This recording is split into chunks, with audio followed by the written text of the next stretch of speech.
everyone. I am Dr. Aditya Dhawale, practicing interventional cardiologist in Mumbai suburbs, attached to Parisoha Cardiac Foundation and working as a freelancer in multiple hospitals all over Bombay. So I have been practicing for the last 3-4 years. And today I would like to talk about one of the most relevant clinical problems of our times. I would like to talk about hypertension. So what are the latest updates on hypertension? I would like to touch upon that. So as per recent publications by WHO, around nearly 63% of total deaths in India are due to non-communicable diseases, out of which 27% are attributed to cardiovascular diseases, in which more than 45% people are in the age group of 40 to 69. And of those, around 40 to 50% people tend to have raised blood pressure. And to add to it, due to lack of awareness and other socioeconomic factors, blood pressure is very poorly controlled in majority of the population. What the first and foremost point is, how has the incidence been in India for the past decade or so?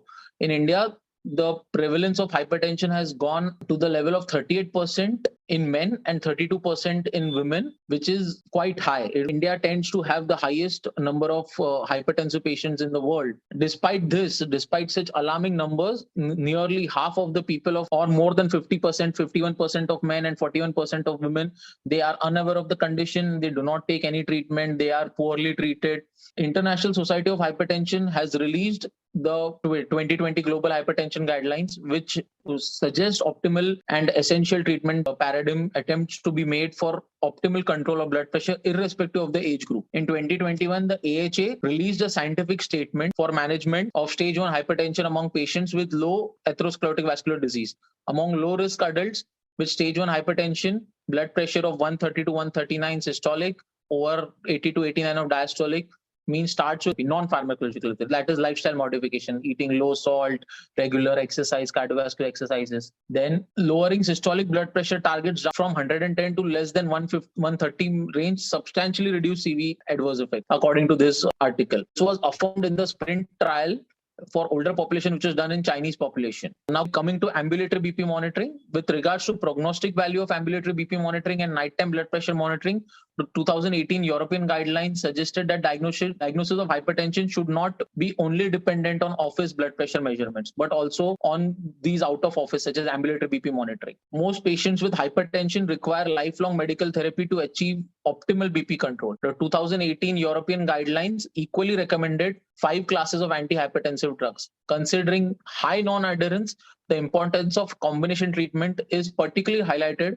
in the ESC guidelines. So combination of maybe an ARB with a CCB or ARB with a diuretic, ARB with a beta blocker, all these combinations we should tend to use more rather than trying to control the patient on monotherapy, because on monotherapy, the patient tends to have poor compliance. Since early July 2018, products containing valsartan have been recalled worldwide. The reason is the detection of known carcinogens. So valsartan, as you all know, we have started reducing the usage of valsartan. And the primary reason was this, a carcinogen called as N-nitrodimethylamine, that is NDMA. The HYGA study represents the largest study that tested nighttime antihypertensive treatment. In this trial, chronotherapy was associated with significant reduction in endpoints. The HYGA chronotherapy trial tested whether a nighttime therapy in comparison to usual upon awakening hypertension therapy exerts a favorable CV risk duration. The largest study included around 19,000 patients for an average follow-up of about 6.3 years. But during this study, even ambulatory BP monitoring patients were monitored by ambulatory BP monitoring. And there was a relative risk reduction for cardiovascular events with nighttime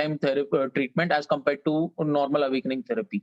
Add that we should target optimal medical therapy for control of blood pressure, even if that means being aggressive, dual therapy, or even triple therapy. No patient of diagnosed hypertension should be ignored, and optimal systolic as well as diastolic blood pressure target should be achieved. With that, I would like to conclude my talk. Thank you so much.